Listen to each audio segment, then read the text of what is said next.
Hey everyone, we're back again, and this is our second installment. We're answering questions, particularly revolving around the quinceañera. Because of my book, Rite of the Quinceañera, I get a lot of questions about the quinceañera. So last time we answered what is a quinceañera, and the second most common question that comes up is based on the origins of the quinceañera. Some folks might say, well, how did it get started? Who decided that? Why did they decide on 15? So there's a lot of questions about the origins. Where did it come from? So today we're going to answer that question, but we're going to take it a step further and add a second question in this segment because there's a second question that sometimes when it's asked, it's usually right after this one, but it's not asked hardly as often. I think more people are thinking it than actually asking it, and I think it should be asked a little more often. And for those of you who are thinking it and not asking it, this is for you. All right, so the first question that we're going to answer in this segment is the origins of the quinceañera. Where did it come from? Why did it start? Why did they pick 15? So if we go back about 200, 300 years ago, there was a ceremony that would state that this girl was no longer a girl. She was, in fact, a woman, and she was publicly presented. So it was a ceremony before it became a party.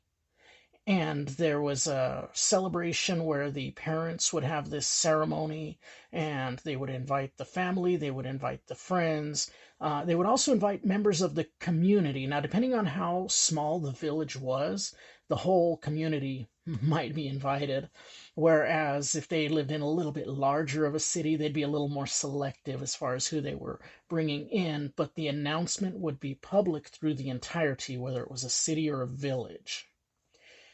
Now, one of the reasons why it was a ceremony is because right now you're looking at these young ladies who might have a learner's permit or a driver's license. There's a lot of documentation and identification in modern times to tell what age a person is. Now, back 200 to 300 years ago, they didn't have things like that. And back 200 to 300 years ago, unless she was of some type of royal birth, the chances of her having a certificate of a live birth was pretty slim. If she was in a small village where things like that weren't accessible or just common. So the only way that anybody knew that somebody had become 15 was through the testimony. And 15 was selected because at that age, at that time, that was the earliest age when a girl could be a woman eligible to be engaged or get married. So that was the womanhood presentation. And it was done with the community because, again, we didn't have that type of identification. So it was up to the testimony of the people.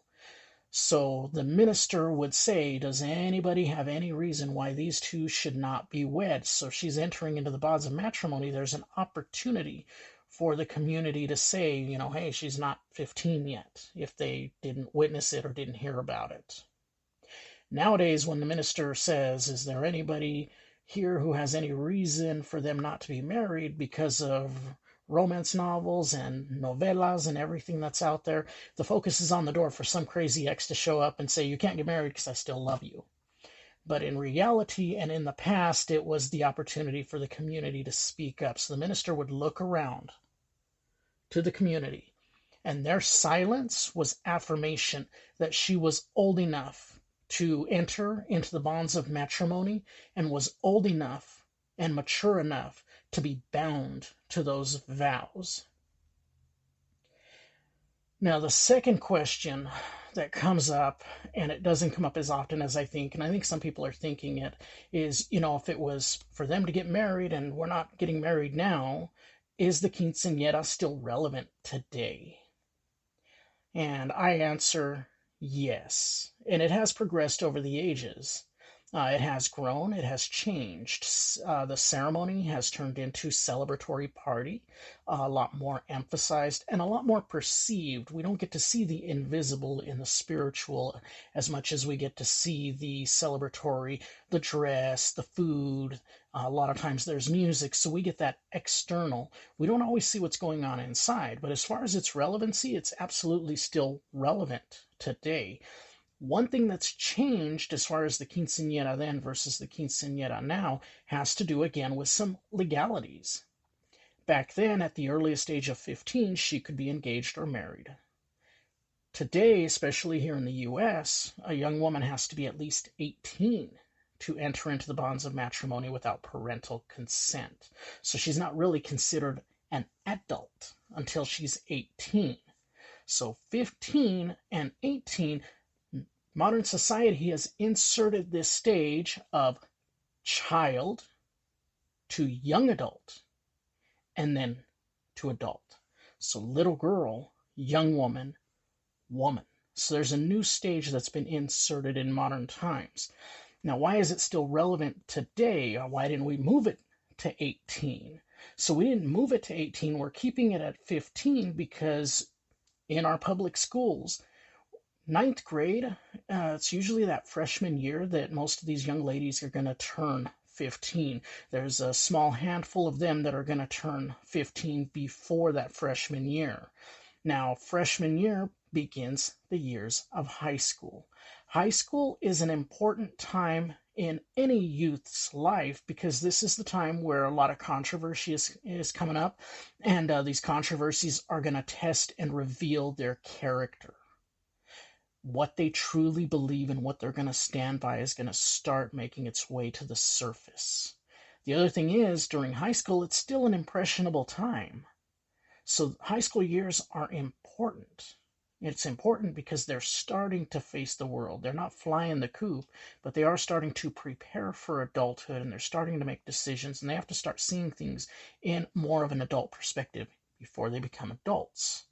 And so when the community comes out and supports them, when the priest gives them that blessing, there's a sense of encouragement to her that as she begins this new stage as a young woman, she's not alone in this tension and this journey.